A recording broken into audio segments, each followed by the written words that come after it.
I worked on these things, but when I was working on them, I had no idea what they would mean to me years later, 40 or 50 years later. And now, when I find out where they are and what they did, I thought, well, that's really pretty neat.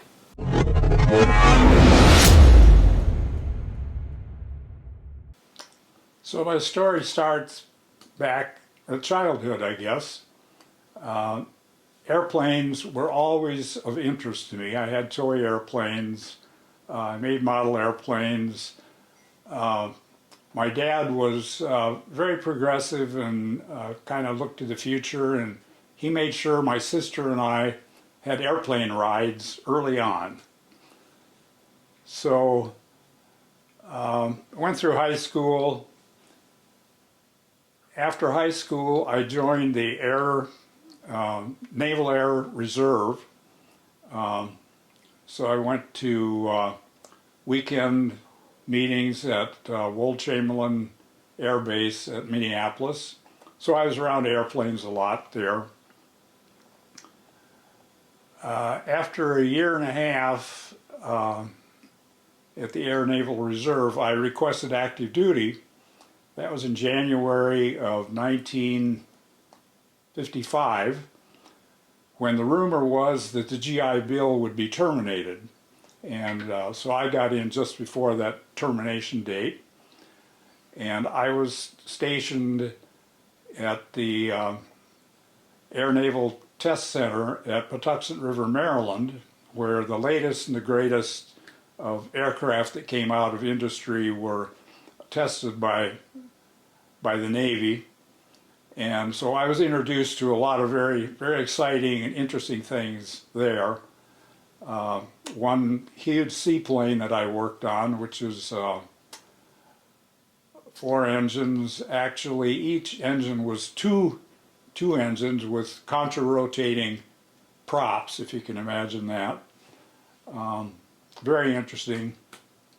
Then part of my time there was servicing aircraft that were used in the test pilot training school.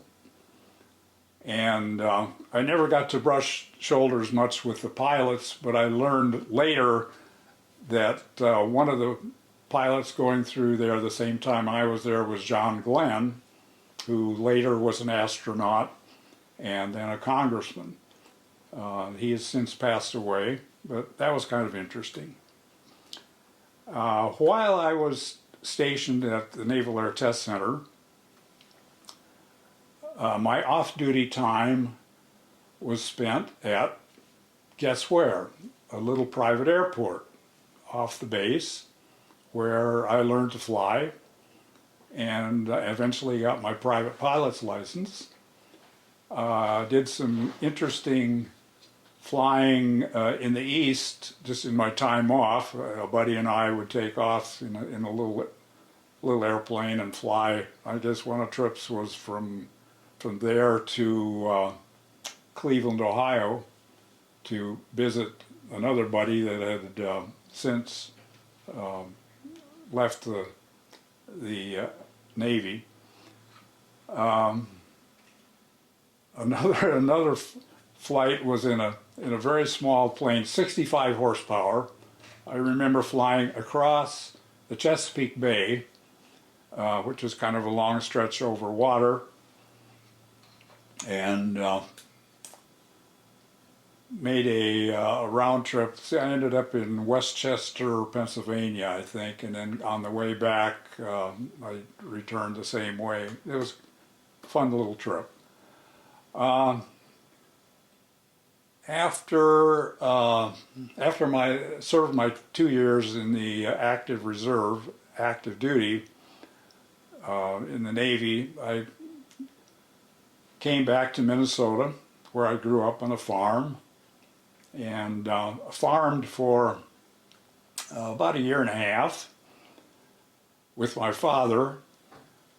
But guess what? I found a little airplane that I could buy, so I bought an airplane and did a lot of flying with that. The more I flew, the more I wanted to keep flying. I found a flight school advertised in Fort Worth, Texas. So I got in my little airplane and I flew all the way down there to check out the flight school. Yep, I liked what I saw. So I came right back home, packed my bag. 2 or 3 days later, I got in the plane, flew back down there. And my mother, she fixes really good fried chicken. And she packs me a nice lunch to take while I was flying down there. And I remember flying over Kansas someplace, eating drumsticks off the bone, throwing the bones out the window. So they ended up over Kansas someplace. So I got down to the flight school, and it was very, very intensive. I ended up getting a commercial license, instrument rating, multi-engine rating, and the last thing was a flight instructor rating. Came back home, and my goal was to be an airline pilot. After I got back home, I sent off a couple applications to the airlines. And yep, they liked what they saw, except for one thing. You need at least 2 years of college.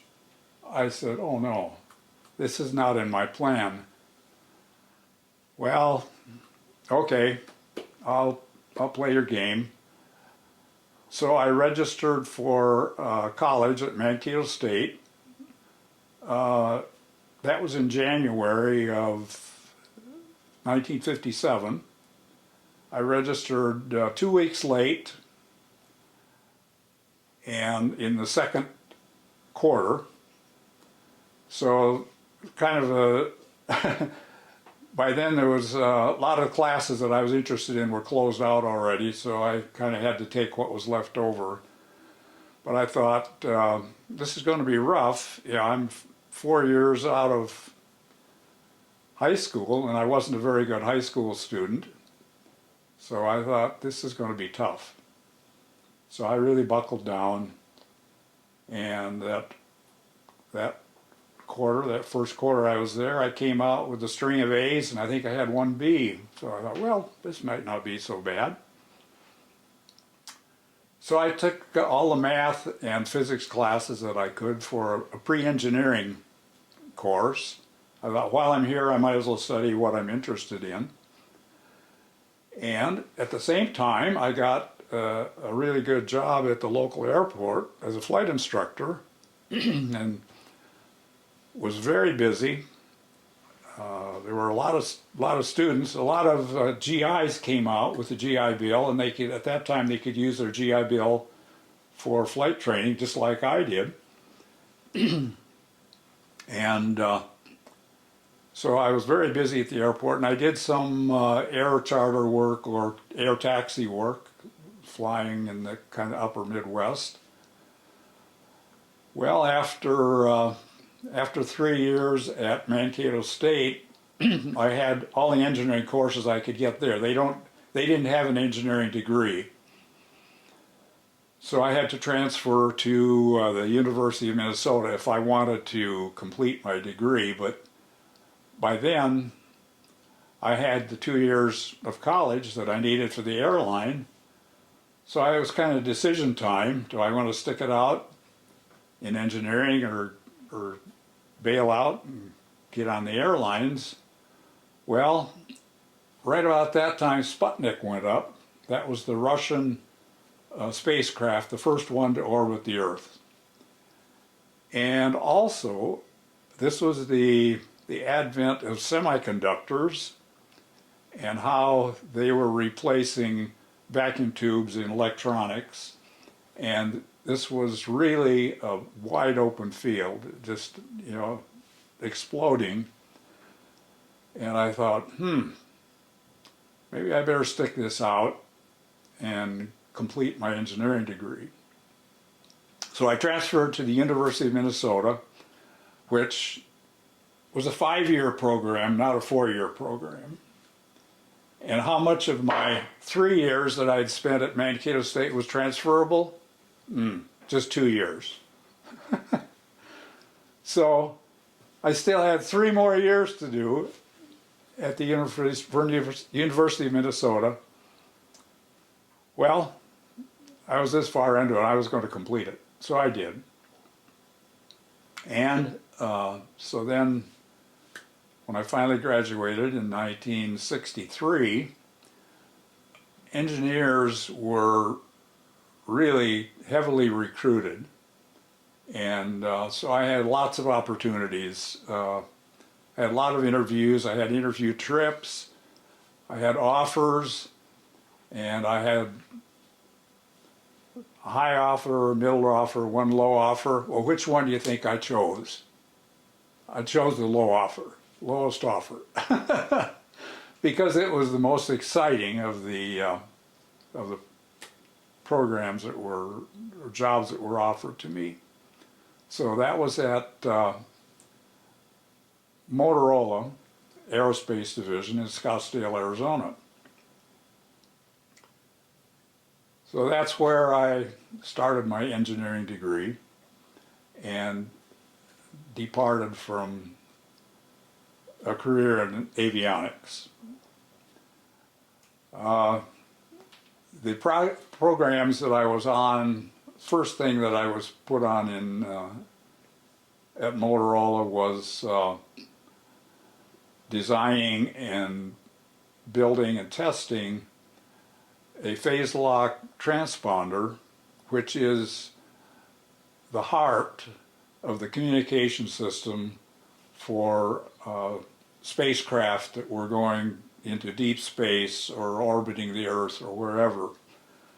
So this is where what I worked on, and worked on transponders for many projects. And at the time I was working on them, I didn't have a really good feel for what they were going to be, where they were going. I knew they were all space projects, but I was more interested in the hardware and what it did and what it took to make it work. The receiver in this transponder is extremely sensitive. It can pick up signals from a long ways away, which I'll explain later. So I worked on those transponders that went in all of these projects that I mentioned, the Mariners, the Voyagers, space shuttles, lunar orbiters, and then at the time I was working on them, they were built for about a 10-year life. I was more focused on what I was building and not paying too much attention on what these were used for. Some of them were launched soon, some later. Well, I guess the one that's most interesting is the ones that were launched in 1977, which was quite a few years after what I had been involved in. Those were Voyager 1 and Voyager 2. These were both launched in '77, I think maybe just a few weeks apart. And their mission was, well, at that time there was a kind of a strategic alignment of the outer planets, Jupiter, Saturn, Uranus, and Neptune. So they're all in their orbits aligned a certain way where these spacecraft could be launched to one of these and use the gravitational traction of the planet to gain speed and whip around it and go on to the next one. So maybe it would go from Jupiter, whip around that, go to Saturn and whip around that and go to Neptune and so on. Anyway, that's what happened.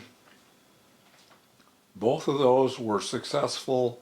They took very close-up photographs of the planets, which had never been seen before. And then on the last whip around the last planet, they gained a lot of speed and they left the solar system at 10 miles a second.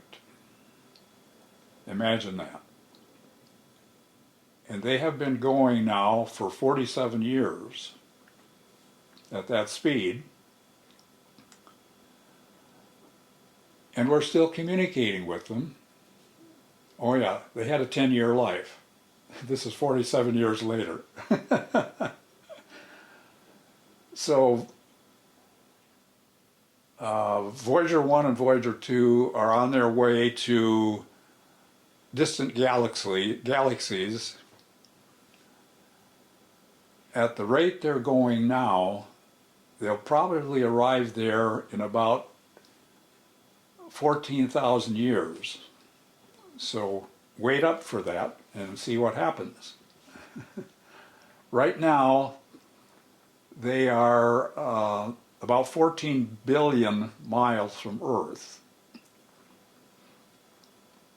We're still communicating, however the signal is very weak, and you know, the transponders that I worked on are receiving those signals.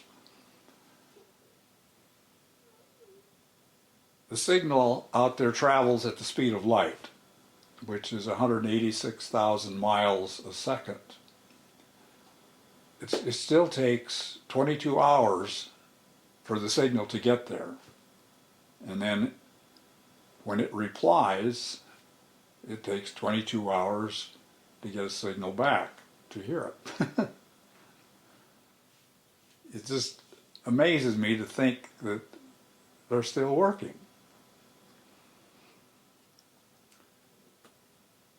So that's Voyager 1 and 2.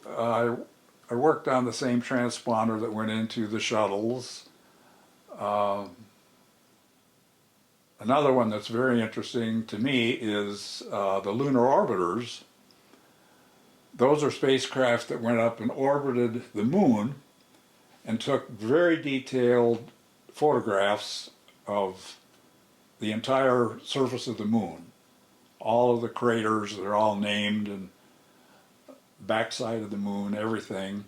And there were several of these. I think there were like 4 or 5 or 6 of them. Those photographs were published in the National Geographic a few years ago, so I could see, oh yeah, these are the pictures they took. Then, in another National Geographic, 2022, the August issue on page 22, they showed a little photograph of the backside of the moon that the lunar orbiters had taken, but it also showed the crash site of these lunar orbiters after the mission was completed. The controllers crashed them on the backside of the moon. And it's just, there's Lunar Orbiter 6, there's Lunar Orbiter 3, there's Lunar Orbiter 2. I thought, yeah, that's kind of neat. However, I guess I contributed a little to the littering of the backside of the moon. So I guess the interesting thing for me is that I worked on these things, but when I was working on them, I had no idea what they would mean to me years later, 40 or 50 years later. And now, when I find out where they are and what they did, I thought, well, that's really pretty neat. So that's kind of my story.